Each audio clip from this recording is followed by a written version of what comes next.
인사드리겠습니다. 안녕하세요. 우리 다 함께 이사야서 5장 말씀 한 구절 읽도록 하겠습니다.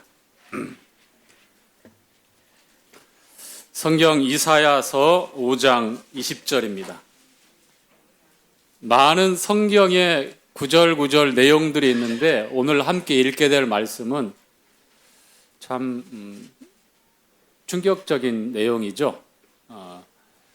함께 읽어보실 텐데요. 저도 이 말씀이 늘 이제 이 본문 지나칠 때마다 이 정도까지 되겠구나, 이렇게 될 수밖에 없을 때에 하나님의 징계, 그리고 결국 그 화가 임해서 멸망을 당하는구나. 동서고금 우리 인류의 역사를 바라볼 때에 이거는 일어나는 일들입니다. 자, 함께 보도록 하죠.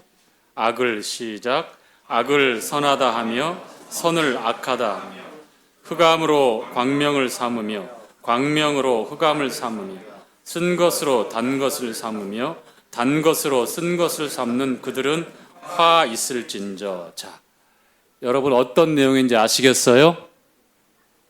뒤죽박죽 정반대로 사람들이 가치가 흐려져 버리는 그런 때이고 그런 상황입니다. 이 이사야서 5장은 유다가 바벨론에 의해 멸망당하기 전에 하나님께서 선지자 이사야를 통해서 유대 안에 아주 팽배한 사람들의 이 생활, 이 상태를 지적하고 있는 말씀이에요. 하나님 앞에서 뿐만 아니라 종교적인 도덕적인 것뿐만 아니라 사회 전반에 그들의 가치관, 율법이라고 하는 하나님의 말씀이라고 하는 그들의 삶의 중심이 완전히 왜곡되어지고 눈에 보이는 욕심과 욕망을 따라서 개인의 이 행복이 제일인 것으로 그렇게 생각하고 그들의 가치관 자체가 완전히 파괴되어져 버린 그런 상황을 나타내고 있습니다. 완전히 뒤바뀌어지고, 그래서 그 사회 전반에 어떤 일이 일어날 것 같아요? 가장 대표적인 특징이, 그런 일이 생기면 하나님 말씀에 대해서 가볍게 생각하잖아요. 그렇죠? 하나님 말씀은 우리가 잘 아는 대로 진리입니다. 진리. 참된 것이라고 말씀을 해요. 하나님 말씀에 대해서 굉장히 그들 마음 가운데 불편하게 생각하는, 즉 참되고 진실되고 진리라고 하는 하나님의 말씀에 관해서 더 이상 경외하고 삶의 중심에 들고 붙들고 그 말씀을 통해서 의지해서 사는 그런 삶이 아니라 그것이 너무나 불편하고 싫고, 그리고 나아가서는 적개심마저 가지고 표출하는 그런 상황이 유대 땅에서 곳곳에서 일어나는 상황이 되었다고 하는 겁니다. 그래서 참도 거짓도 이제 뒤죽박죽 되어버려요. 나와 있는 본문 말씀을 우리가 보면 여러분 잘 아시겠지만, 자, 악을 선으로, 선을 악으로, 정반대의 상황이죠. 그렇죠?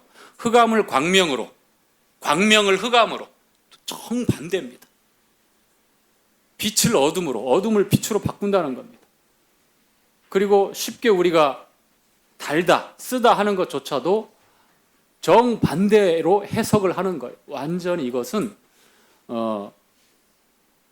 기존에 우리가 가지고 있던 어떤 전통에 대한 모든 것들을 무너뜨리고 그 질서를 해체해서 또 다른 어떤 새로운 질서를 만들려고 하는 시도도 이와 같은 상황에서 발생을 하는 겁니다.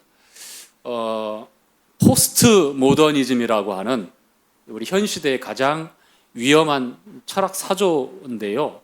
어떤 거냐면 전통적이고 그동안 가지고 있었던 어떤 절대적인 진리에 대해서 다 부정합니다.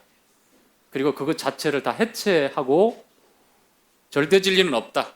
상대적이다. 그래서 일어나는 것이 다원주의예요. 다원주의. 전체적으로 한 가지만 옳다고 할 수 없다. 상황에 따라서 그리고 사람에 따라서 개인마다 가지고 있는 생각이나 상황에 따라서 다 다를 수 있다. 그리고 너도 옳고 나도 옳고 우리가 옳고 다 옳다. 그래서 나오는 말이 있잖아요. 우리가 쉽게 쓰는 말들. 어떤 말이 있죠? 틀린 게 아니야. 다를 뿐이야. 굉장히 우리가 듣고 그러고 말할 때에 지혜로운 그런 사용할 수 있는 지혜로운 말이면 틀림없어요. 그런데 이 말을 자체를 아무 때나 사용하면 우리가 포스트 모더니즘이라고 하는 이 현 시대에 현대인들 이 생각을 지배하고 있는 그러한 생각대로 우리도 그렇게 말하고 행동하고 있다는 간접적인 예시일 뿐입니다. 그렇죠? 예, 틀린 게 아니다. 다를 뿐이다. 물론 어느 한 가지만 절대적으로 옳다 이렇게 얘기하면 대화도 안 되고 그리고 나아가서 교제는 기대할 수 없을 때가 있습니다. 자, 성경이 말씀하는 절대적인 진리가 있을까요? 없을까요? 있지요. 당연히 있지요. 이건 제가 무엇 하겠습니까? 자, 요한복음 14장 6절에 예수께서 가라사대 내가 곧 길이요 진리요 생명이니 나로 말미암지 않고는 아버지께로 올 자가 없느니라. 자, 이 말씀을 포스트 모더니즘이라고 하는 현 시대에 이 사람들의 이 사고방식에 맞춰서 해석하려면 어떻게 될까요? 독선이라고 얘기합니다. 독선이라고 얘기하는 거예요. 사도행전 4장에도 천하 인간의 구원 얻을 만한 이름을 우리에게 주신 일이 있다 없다? 없다. 예수 그리스도 외에는 우리에게 구원 얻을 만한 이름을 우리에게 주신 일이 없습니다. 그런데 세상이 받아들일 때에 그들의 기준으로 볼 때 이것은 도저히 용납할 수 있는 말이 아니에요. 하나님 말씀을 그래서 싫어하는 겁니다.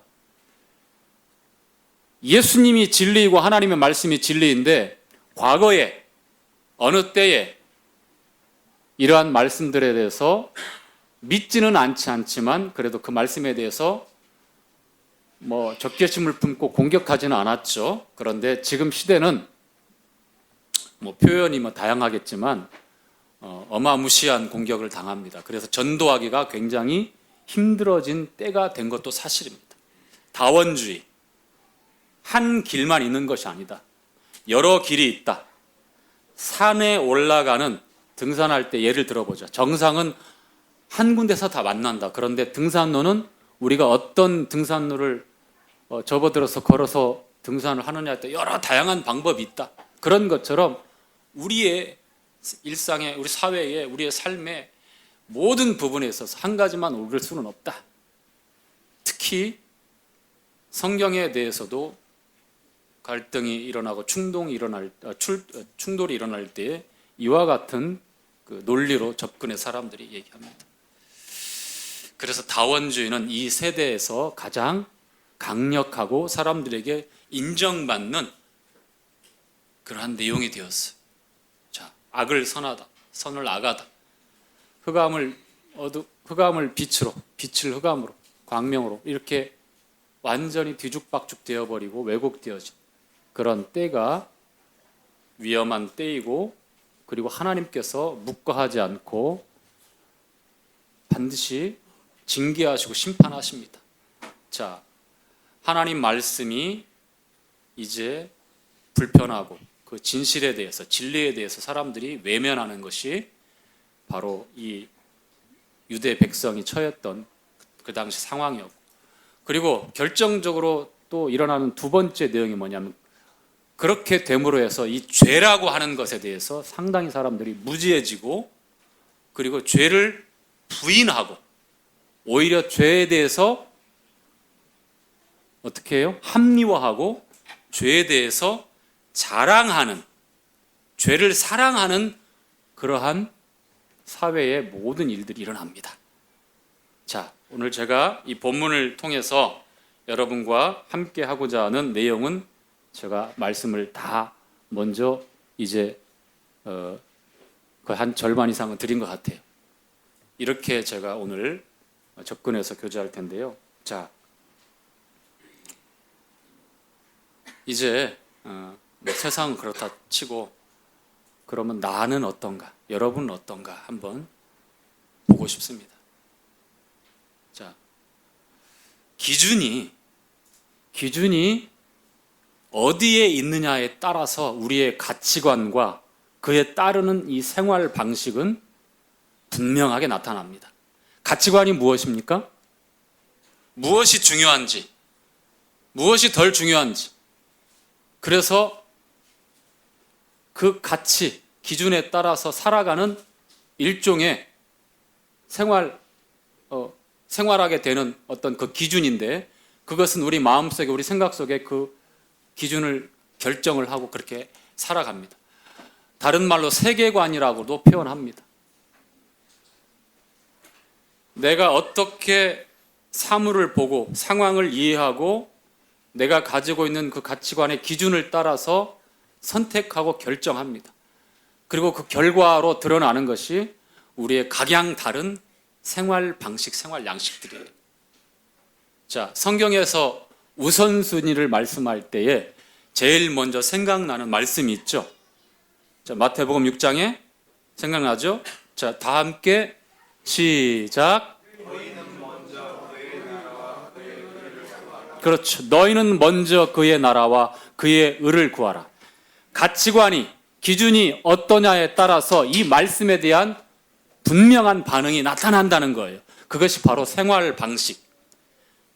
빌립보서 3장에 사도 바울이 빌립보 성도들에게 우리의 시민권은 하늘에 있다라고 말씀했을 때에 사용했던 그 단어가 바로 conversation, 생활 방식. 우리가 가치관이 어떠냐, 그리고 그 기준이 어떠냐에 따라서 저절로 당연하게 나타나는 결과와 맺어지는 그 열매들이 바로 그렇다는 겁니다. 우선순위가 결정되어지고 무엇을 먼저 선택하고 어디에다 나의 시간과 그리고 어디에다가 무엇을 위해서 이 재물, 물질을 소비하는가를 보면 우리의 생활 방식들이 다 고유하게 드러나잖아요. 그렇죠? 이것은 뭐에 의해서 결정된다? 가치관. 그런데 여러분, 지금부터 2700년 전에 유대 땅에 멸망하기 전에 유대 사회 전반에 있었던 것은 바로 하나님의 말씀이 기준이 되어져 버리지 않았고 하나님의 율법은 무시당했고 오로지 그들에게 보이는 이 현재의 행복, 이 현재의 물질이 중심이 되어지고 사람들의 이 세상에서 옳다라고 하는 그 기준이 그들의 기준이 되어지고 그리고 그들에게 이익이 되어지고 그들에게 기쁨이 되어지는 것이 그들의 가치관의 우선순위가 되었던 거예요. 그래서 결국은 죄에 대해서, 많은 죄들에 대해서 심상히 여겼을 뿐만 아니라 나아가서는 죄를 사랑하고 끔찍히 아끼며 그 죄를 위해서 전전긍긍하며 벌벌벌 떠는 삶을 삽니다. 하나님 말씀 앞에 경외함으로 떠는 것이 아니라 그들의 행복이 깨어질까 봐, 눈에 보이는 현 세상의 물질의 복이 조금이라도 손에 갈까 봐 어쩔 줄 몰라 거기에 매여서 세상의 가치, 사람들이 주장하는 쫓고 있는 그 가치, 그 기준을 삼고서 그렇게 행했던 거예요. 하나님은 많은 하나님의 선지자 일꾼들을 보내셨고 회개를 말씀하셨어요. 돌아오라. 계속해서 그들의 죄를 지적하고 그들의 뒤죽박죽 완전히 무너지고 왜곡되어져 버린 이런 잘못된 기준에 대해서 지적하시고 돌아오라고 말씀하셨습니다. 자, 혹시 이익을 위해서 혹시 거짓말 해보셨습니까? 네, 다들 웃으시는데 저도 해봤어요. 안 하신 것처럼 그렇게 안 웃으시면 안 돼요. 해보셨죠? 예. 우리가 크고 작은 이러한 경험들을 하게 됩니다. 왜 그럴까요? 철기 형제님, 왜 그럴까요? 이익이라고 하는 것, 내 이익이라고 하는 것이 거짓 증거하지 말라고 하는 하나님의 말씀보다 어때요? 더 크게 보여지고 더 크기 때문에 하나님 이번 한 번만 봐주세요 이렇게 하면서 넘깁니까? 예. 어제 교제하면서 그러더라고요. 모임에 한두 주 안 나갔다.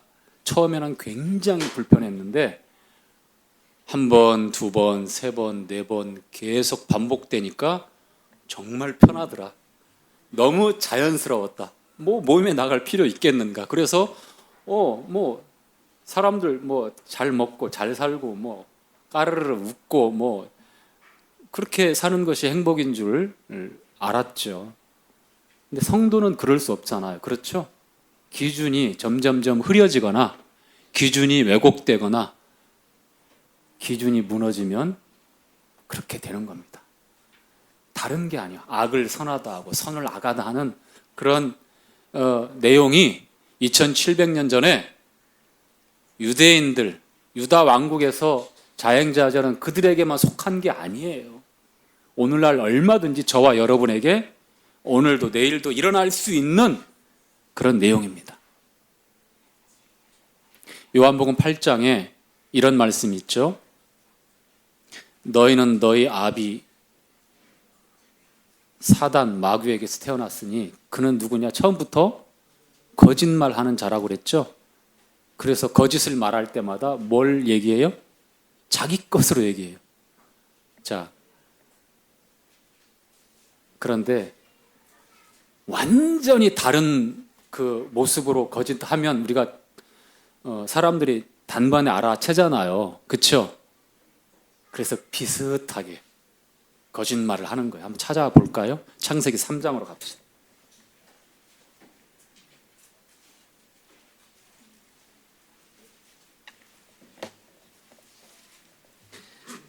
자, 창세기 3장 9절부터 보겠습니다.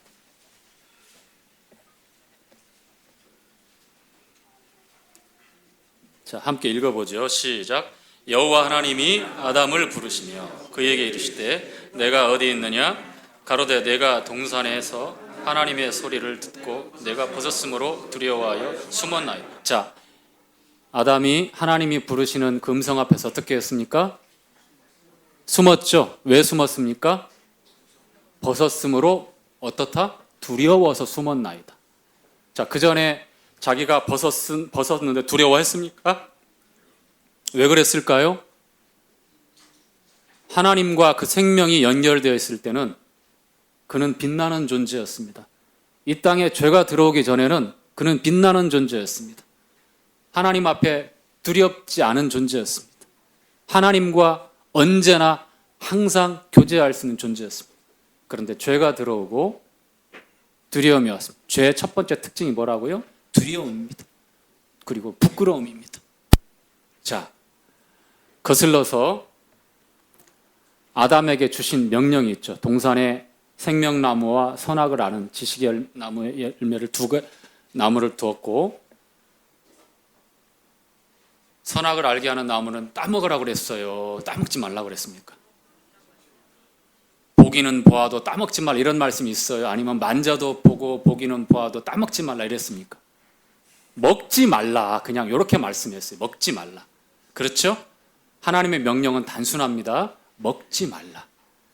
하나님이 금하신 선악과에 관한 세 가지 내용이 정리되어서 교제되어진 내용이 있죠. 그렇죠? 왜 하필 중앙에 두시고 왜 시험을 하시게 하셨는지 여러 사람들의 항변이 있어요. 죄인된 입장에서 하나님을 불의한 분으로 만들려고. 그렇지 않아요. 그렇지 않아요. 자, 계속 읽어가죠. 10절 시작. 가로되 내가 동산에서 하나님의 소리를 듣고 내가 벗었으므로 두려워 숨었나이다. 11절 가라사대 누가 너의 벗었음을 내게 고하였느냐? 내가 너더러 먹지 말란 그 나무를 실과를 먹었느냐? 자, 하나님께서 묻으시죠. 그 나무의 실과를 먹지 말라고 했는데 먹었느냐? 자, 12절 시작. 아담이 가로되 하나님이 주셔서 나와 함께 하신 여자 그가 그 나무의 실과를 내게 주므로 내가 먹었. 자, 아담은 지금 하나님께 객관적으로 사실대로 얘기하는 거예요. 그렇죠? 진짜예요.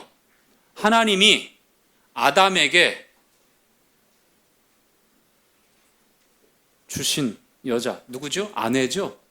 내 살 중에 내 뼈 중에 뼈, 살 중에 살이라고 하는 돕는 배필자로 주신 그 여자가 주어서 먹었습니다라고 객관적으로 이렇게 말을 합니다. 자, 하나님께 또 이렇게 물으시죠. 자, 13절 시작. 여호와 하나님이 여자에게 이르시되 내가 어찌하여 이렇게 하였느냐? 여자가 가로되 뱀이 나를.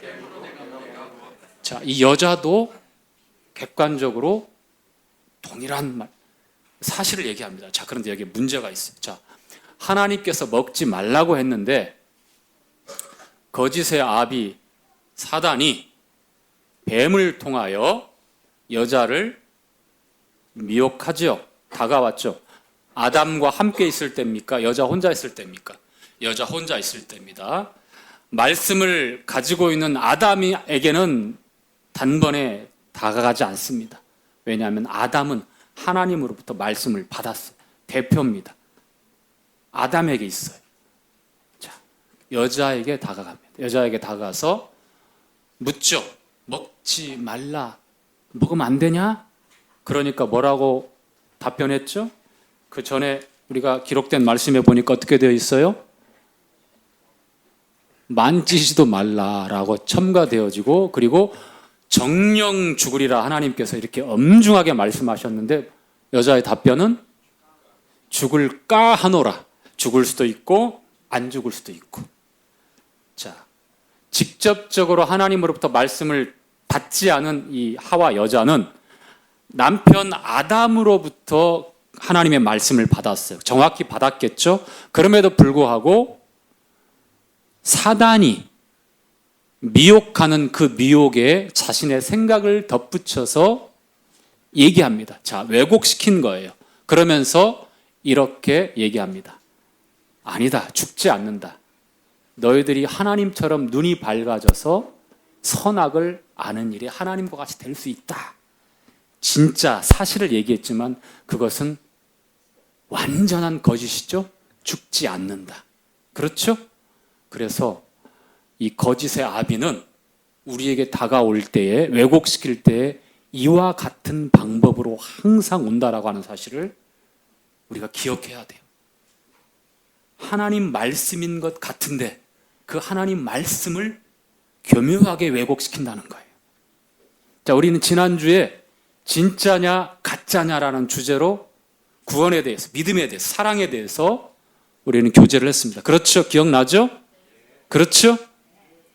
구원이 진짜일 수도 있고 가짜일 수도 있습니다. 그렇죠? 시장에 가면 노란 이 금반지가 얼마나 많아요. 그렇죠? 시장에 가면 루비, 사파이어, 다이아몬드 박혀있는 반지가 얼마나 많아요. 왜 많죠?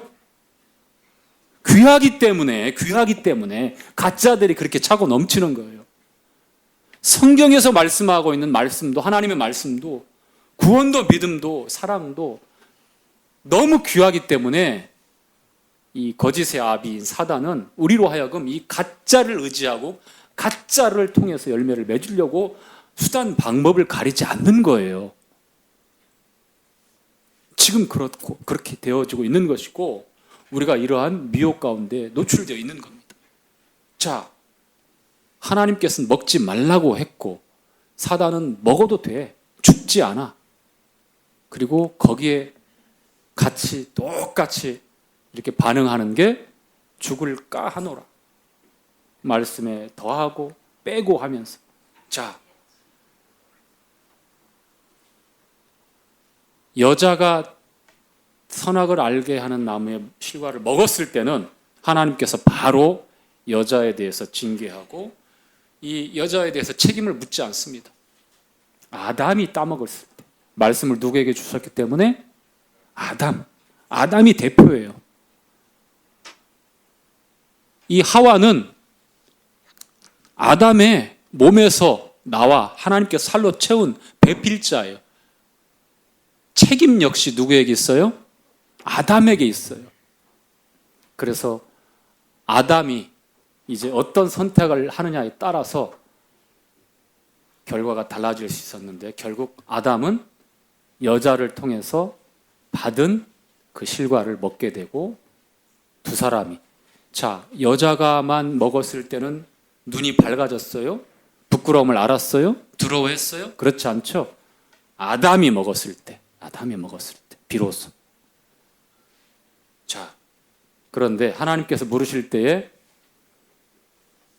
아담이 답변하는 내용을 보십시오. 객관적으로 맞는 얘기지만 그 책임 소재를 어떻게 누구한테 돌렸어요?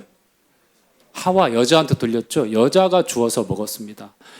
내가 먹지 말라는 실과를 먹었더냐라고 물어봤을, 하나님께서 물으실 때에 아담이 그 하나님 말씀 앞에 예, 따먹었습니다. 죄송합니다. 용서해 주십시오라고 했으면 얼마나 좋은 모습이겠어요. 뭐 그러면도 심판은 피할 수 없었겠지만, 그런데 아담의 태도에서 어떻게 돼요? 어떻게 됩니까? 그거 내가 따먹은 건 맞는데 하나님, 근데 여자가 주었습니다. 근데 그 여자는 하나님께서 저에게 주신 여자입니다. 고로 제가 따먹은 이 행동은 잘못된 건 분명하지만, 근데 그 원인과 그 동기는, 그 시작은 저에게 있는 게 아닙니다. 저는 억울합니다. 그거예요, 지금. 그래서 그 창끝을 어디를 향하고 있죠? 하나님을 향해서 대항하고 있는 거예요. 저는 너무 억울한 피해자가 됐습니다. 라는 식이에요. 아시겠어요? 아담뿐만이 아니에요. 저와 여러분이 그래요. 똑같아요. 왜 제가 이 말씀을 드리냐? 기준이 이제 뒤바뀌거나 또 다른 기준이 생기면 이사야서 5장 20절의 말씀은 반드시 일어난다. 죄를 심상히 여기고 하나님의 말씀을 굉장히 불편해할 뿐만 아니라 싫어하고 오히려 버릴 수도 있고, 그리고 나아가서 죄를 사랑하고 죄를 자랑하고 그렇게 되어진다는 거예요. 자, 로마서 5장에 한 사람으로 말미암아 죄가 세상에 들어오고 죄로 말미암아 사망이 이르렀다고 말씀하죠. 그렇죠? 그렇죠. 썩는 것, 죽어가는 것, 이 산화된다라고 이렇게 곱게 이제 표현할 수 있는데, 이 모든 것들, 이 죽어가는 사망의 세력이 죄 때문에 이 세상에 임한 겁니다. 아담을 통해서. 아담을 통해서. 자, 여러분, 아담이 선악을 알게 하는 나무의 실과를 따먹고 나서 이제 하나님께서 아담을 내어 보낼 수밖에 없는 상황이 되었어요. 이제 더 이상 동거하거나 그전처럼 아무 일 없었던 것처럼 아무 때나 찾아오셔서 교제하시고 그렇게 사랑스러운 관계가 될 수가 없습니다. 그래서 이렇게 말씀합니다. 자, 22절 말씀 한번 읽죠. 22절 한 절만, 3장 22절 시작. 여호와 하나님이 가라사대 보라, 이 사람이 선악을 아는 일에 우리 중 하나같이 되었으니 그가 그 손을 들어 생명나무 실과를 따먹고 영생할까 하노라 하시고, 그리고 나서 이어지는 말씀에 이제 쫓아내죠. 그렇죠. 자, 하나님께서 이렇게 말씀합니다. 보라, 이 사람이, 아담이 우리 중에, 여기서 사용하는 복수명사, 하나님은 아버지와 말씀과 성령이 하나로 계십니다. 항상 이렇게 우리 중에 하나같이 되었으니, 저가 하나같이 되었다고 했을 때 또 말씀하는 것이 선악을 아는 일에 우리와 같이 되었으니.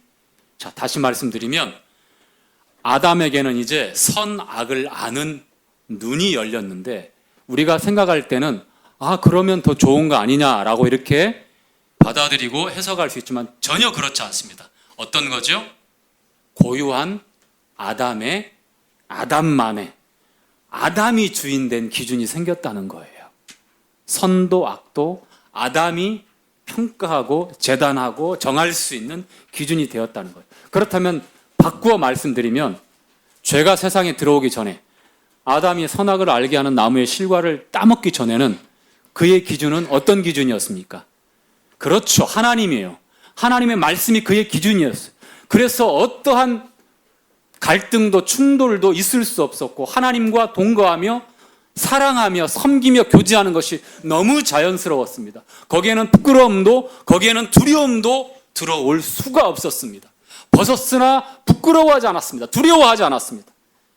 왜냐하면 하나님의 말씀이 아담에게 기준이었고 하나님이 아담의 기준이었기 때문입니다. 그런데 이제 하나님의 기준과 하나님의 말씀과 쌍벽을 이루고 대항하고 항상 경쟁하는 또 다른 기준이 아담에게 생긴 거예요. 그래서 더 이상 동거할 수 없기 때문에 내어 쫓아낼 수밖에 없었어요. 그럼에도 불구하고 가죽옷을 입혀서 그로 하여금 하나님께서 은혜를 입게 하시죠.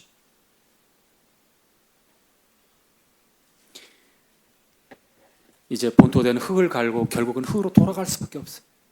사망에 미워서 종로로 가는 그런 인생일 수밖에 없습니다.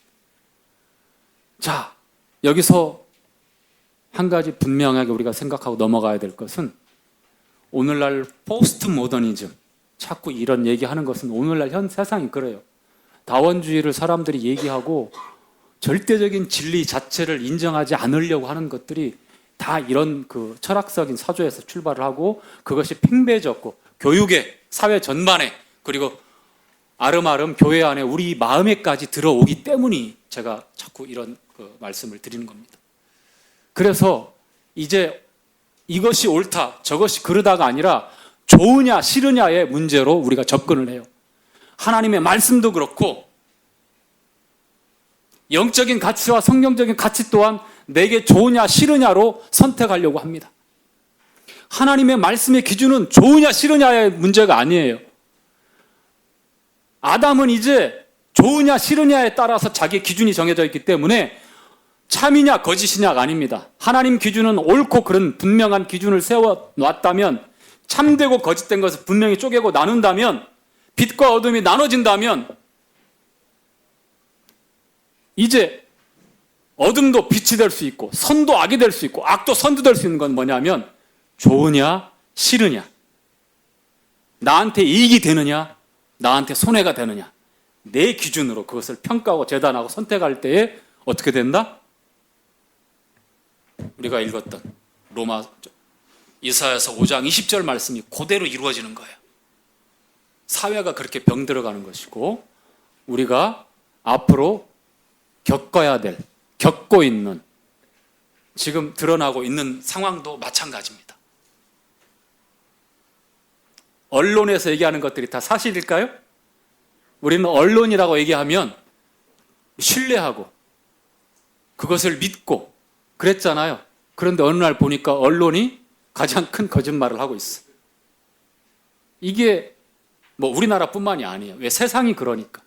세상은 다원주의 그리고 좋으냐 싫으냐가 그 기준이고 내게 이익이 되느냐 손해가 되느냐, 나의 행복을 침해하면 아무리 선이어도 그것은 악으로 간주하고 불붙는 싸움을 하는 거예요. 뺏기지 않으려고, 쟁취하려고 거짓을 동원해서라도 목표를 달성하면 그것이 성공이라고 축하해주고 격려해주는 세상이 되어버렸어요. 그게 맞습니까?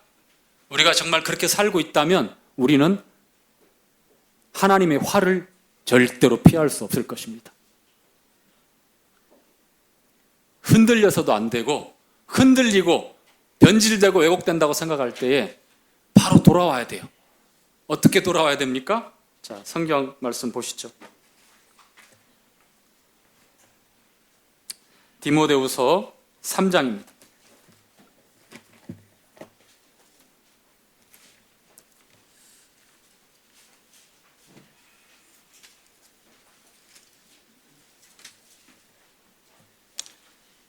자, 자주 읽게 되는 말씀입니다. 자,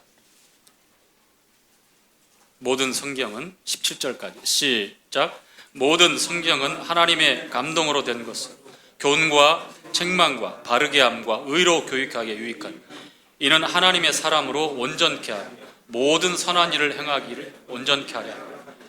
자, 흔들리고 변질되고 왜곡되어지는 세상에서 우리가 중심 잡아야 될 것은 어디다? 어떻게 돌아와야 된다? 어디에서 확인해야 된다? 어디 앞에 서야 된다? 하나님의 말씀이다. 하나님의 말씀 앞에 내 생각도 내 마음도 나의 좋음과 싫음도 나의 손익을 다 그 말씀 앞에 가서 살펴봐야 됩니다. 손해가 되고 포기해야 되는 상황이어도 그렇게 해야 돼요. 하나님 말씀 앞에 그것을 회복하지 않으면 우리의 기준은 계속 왔다 갔다 흐려지고 이스라엘의 멸망, 유다의 멸망을 하나님의 그 화를 피할 수가 없어요. 자, 히브리서 4장 12절에 하나님의 말씀은 살았고 운동력이 있다고 그랬죠. 좌우의 날선 검과 같아서 온 영과 영과 혼을 관절과 골수를 찔러 쪼개기까지 하는, 우리는 영혼이라고 알지만 혼과 영을 찔러 쪼갠다고 합니다. 하나님의 말씀은 살아있고 운동력이 있기 때문에 그래요. 사람을 시험하고 그 폐부를 살펴요. 찔러 쪼개는 말씀. 그래서 우리의 양심도 하나님 말씀 앞에 가지고 가야 합니다.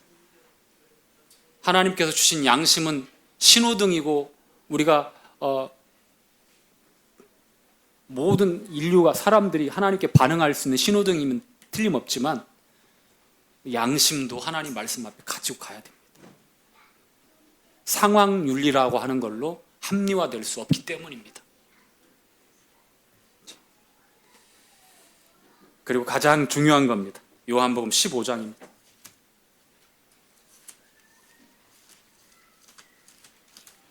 (15장) 5절부터 보겠습니다.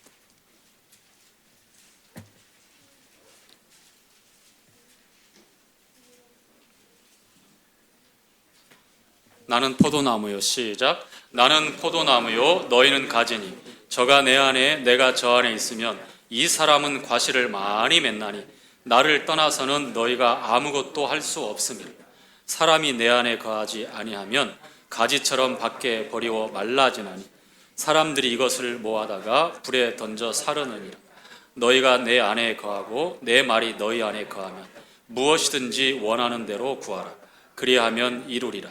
너희가 과실을 많이 맺으면 내 아버지께서 영광을 받으실 것이요 너희가 내 제자가 되리라. 아버지께서 나를 사랑하신 것 같이 나도 너희를 사랑하였어. 나의 사랑 안에 거하라. 자, 정말 중요한 내용입니다. 자, 말씀 앞에 오는 것, 그것은 곧 내 안에 거하라라고 하신 포도나무 되신 예수님이 가지된 우리에게 말씀하신 내용대로 거하는 겁니다. 그것은 우리가 쉽게 순종할 수 있는 부분이 바로, 따라서 합시다. 모임 중심. 다시 한번 모임 중심.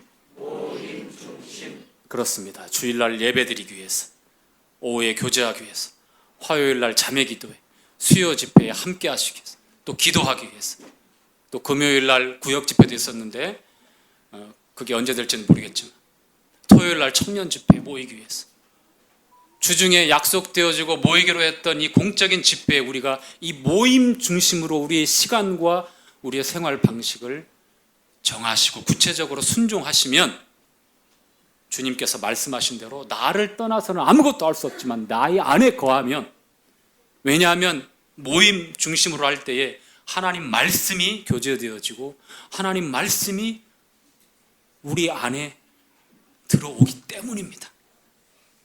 그래서 혼탁하고 혼란스러운 이 세상에서 우리 기준을 분명히 할 수 있고 미혹의 소용돌이에서 우리가 휩쓸리지 않게 되는 겁니다. 정치적인 소용돌이, 경제적인 소용돌이, 사회적으로 무너져가는 온갖 도덕적인 소용돌이, 이 가운데서 이 기준이 올바로 서 있지 않으면 우리도 함께 휩쓸려 갑니다. 끝으로 우리는 주님 앞에 이렇게 기도해야 됩니다. 성령께서 모든 진리 가운데로 우리를 인도해 주신다고 요한복음 16장에 말씀하신 대로 주여 저희로 하여금 하나님의 말씀이 내 길의 빛이요 내 발의 등이 되어서 모든 진리 가운데로 인도해 주옵소서. 아멘. 예, 교제 마치겠습니다.